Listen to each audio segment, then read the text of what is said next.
The scent of wet wool and wood smoke clings to the rafters like a heavy gray shroud, thickening the air until every breath feels earned. Outside, the world is retreating. The vibrant greens of the harvest have surrendered to a bruised and brittle landscape, where the first frost crystallizes against the wattle and daub in patterns that look like skeletal fingers clutching the walls. There is a specific silence that arrives with the cold, a predatory quiet that muffles the forest and turns the earth to iron. A woman kneels in the dim, flickering amber of the hearth, her knees pressing into the packed earth. Her hands, calloused and stained by a lifetime of labor, reach into the dark to trace the rough, cold surface of a ceramic jar buried beneath the floorboards. She moves with a reverence usually reserved for the altar, for this is the alchemy of the hungry. Inside the clay, the rhythmic pulse of fermenting grains, a sour, stinging, living breath, bubbles in the dark. It is a humble miracle of yeast and salt, promising a slow, internal warmth that the hearth fire, greedy and flickering, can never truly provide. To the medieval soul, winter was never just a season.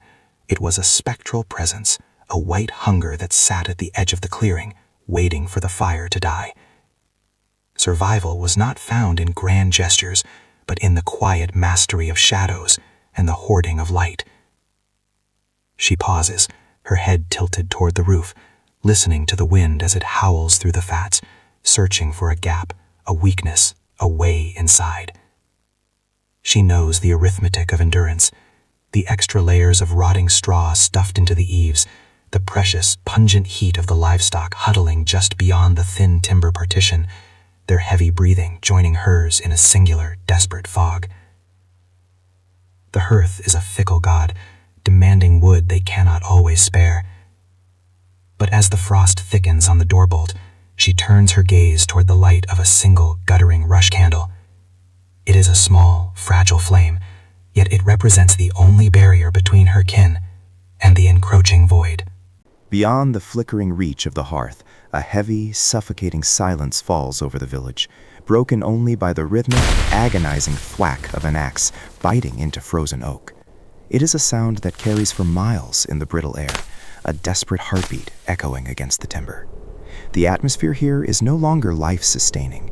It is a sharp, metallic tang of ice that coats the lungs, where every exhaled breath emerges as a ghostly shroud, a visible reminder of the heat escaping the body. In this white wasteland, the landscape has become a graveyard of color, leaving only the gray of the sky and the black of the encroaching woods. Here, the art of survival is not found in the steel of a sword, but in the meticulous, trembling geometry of the everyday. It is written in the stacking of peat, damp and dark, against the outer walls to muffle the wind's teeth. It is seen in the grotesque, necessary sealing of window slits with the translucent, stretched bladders of slaughtered swine, membranes that allow a sickly, jaundiced light to enter while holding the murderous draft at bay. A young boy sits in the shadows, his eyes wide and unblinking, watching his father's cracked hands rub thick, yellow tallow into the seams of their leather boots. It is a silent ritual of preservation, a desperate barrier against the creeping damp that seeks to rot the spirit long before it claims the flesh. They do not possess the arrogance to fight the cold. Instead, they learn the humble language of negotiation. They turn their tiny, windowless dwellings into earthen cocoons, insulating the floors with bracken and the walls with the very dirt they once tilled. Within these cramped quarters, the air grows thick with the musk of unwashed wool and the heavy, humid scent of the soil itself. The line between the human and the animal fades, dissolving into a singular, shivering hope as they huddle together in the dark. But as the father sets aside the tallow and the boy pulls his boots close to his chest, the wind outside shifts, rising to a mournful, hollow whistle. It is a sound that carries the tolling of a distant iron bell, a reminder that while the home may be sealed, the soul still yearns for the sanctuary of a higher power. The cathedral bells toll across the moor, their iron voices transformed into a low, mournful vibration that hums through the very stone of the walls. It is a suffocating sound, muffled by a blanket of white so thick that the world beyond the threshold has ceased to exist. To those huddled within, the bells are not a call to prayer, but a rhythmic reminder of the passing hours in a season where time itself seems to have frozen in place. The village has become a series of isolated islands, connected only by the ghost notes of the church and the shared, silent terror of the frost. Inside the crofter's hut, the floor is no longer bare earth, but a golden carpet of dried bracken and aromatic rushes. Every step releases the faint, dusty scent of a summer long dead, a desperate insulation designed to trap the fleeting heat of a dying ember before it can escape into the rafters.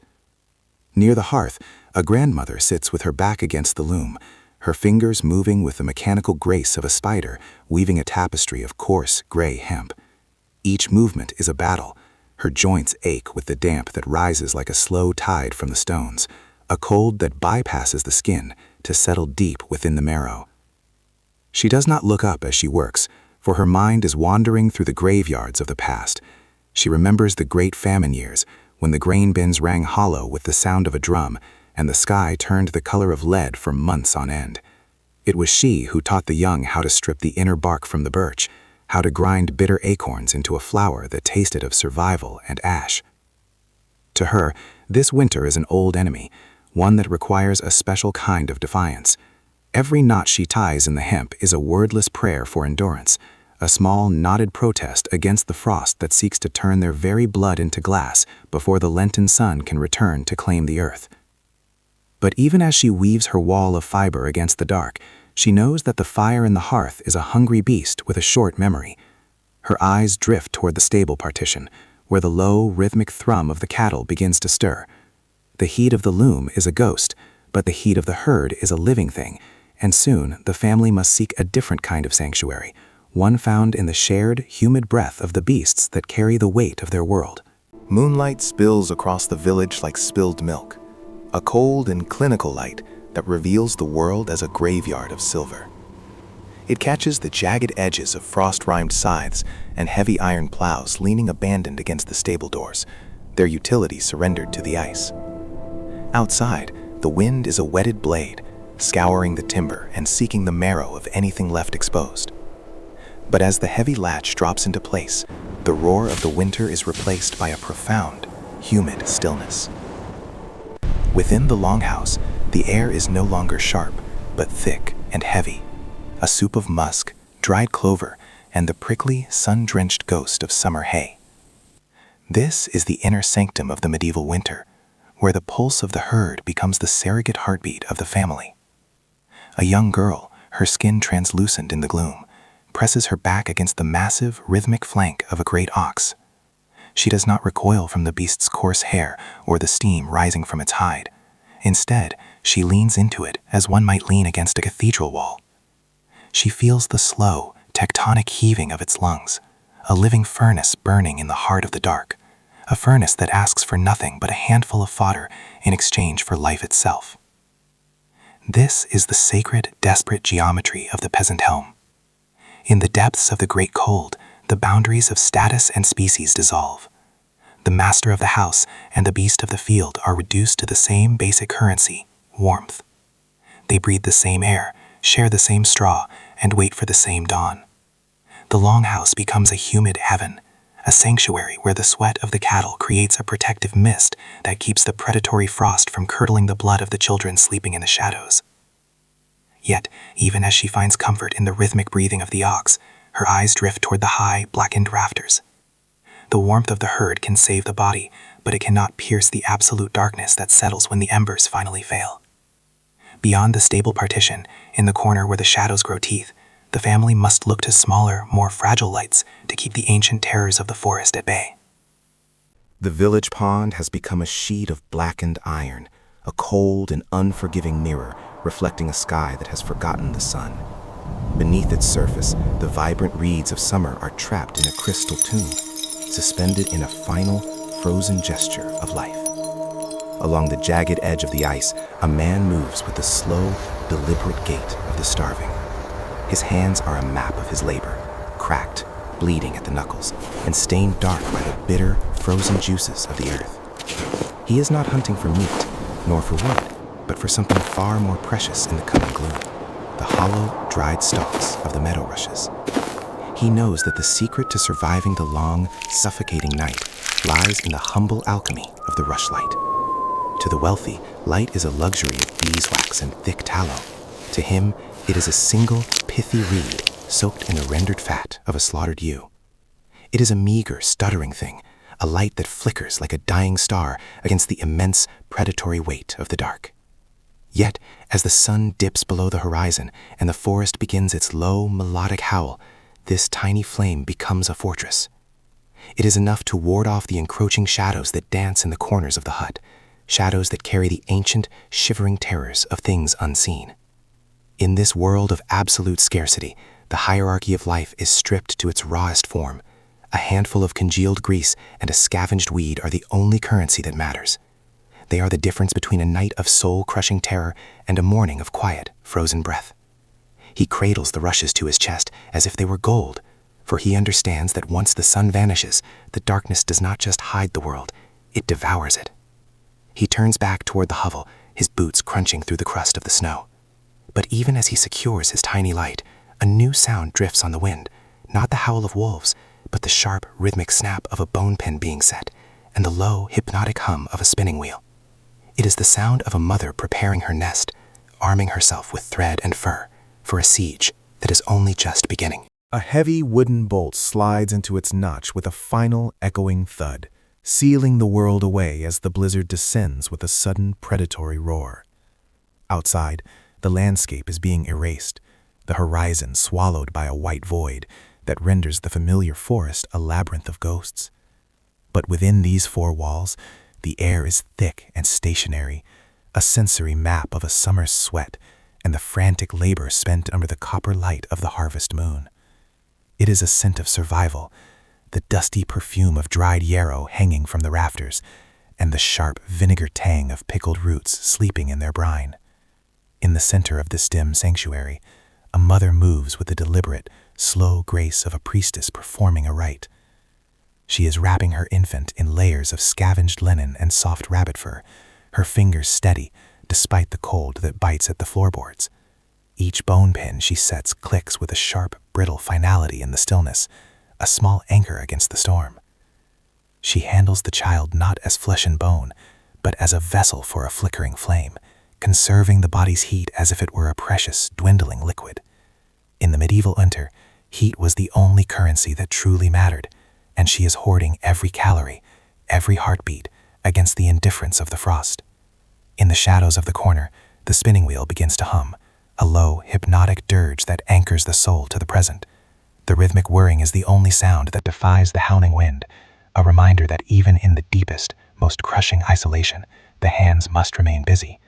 To be idle is to invite the mind to fracture like winter ice, to let the silence of the snow seep into the spirit.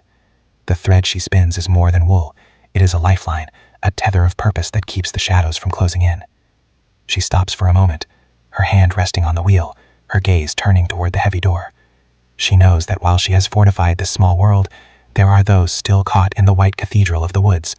Somewhere in the skeletal forest, a woodcutter is making his final stand against the dark, searching for the resinous heart of a fallen tree to strike a spark before the stars turn to needles of ice. The forest has become a cathedral of skeletal pillars, a vast and roofless temple where the only remnant of the world's vitality is the defiant, bleeding red of a single holly berry. It is a land stripped of its skin, leaving only the white bone of the drifts and the black iron of the bark. Through this frozen nave, a woodcutter trudges, his every movement a labored prayer against the gravity of the cold. On his back, a faggot of kindling is bound with frayed hemp rope, the rough fibers biting into his woolen tunic, yet he does not feel the sting. He feels only the creeping numbness that seeks to steal his pulse. He is not merely gathering wood, he is hunting for the fat wood, the amber-soaked, resinous heart of a fallen pine that has survived the rot of autumn. In the medieval mind, this is not just timber, it is trapped sunlight, an ancient energy that burns with a fierce, oily defiance. When he finally kneels in the lee of a granite crag, his fingers are clumsy, frozen talons fumbling with a strike-a-light. Each spark he draws from the flint is a small, brilliant insurrection against the absolute sovereignty of the snow. It is a fragile victory, a tiny star born in the palm of his hand, proving that even in the heart of a wasteland, man can command the fire. As the sun dips below the horizon, it leaves behind a bruise of deep purple across the sky, the final fading breath of the day. The woodcutter retreats toward his hovel, the scent of pine resin clinging to his clothes like a sacred oil. He knows that his walls are thin and his stores are low, but the ancient wisdom of the hearth is a shield more formidable than any castle wall. It is the legacy of those who came before him, the knowledge that survival is not a grand conquest, but a series of small, persistent flickers in the dark. He reaches his door, the light from the interior spilling out to meet him in a narrow golden path. The winter has taken the green world, it has taken the sun, and it has taken the songs of the birds. But as he steps over the threshold and adds his resinous prize to the embers, the roar of the fire rises to meet the roar of the wind. The frost remains outside, a silent spectator to a warmth it cannot quench, as the people of the earth wait for a spring they can only see with their eyes closed.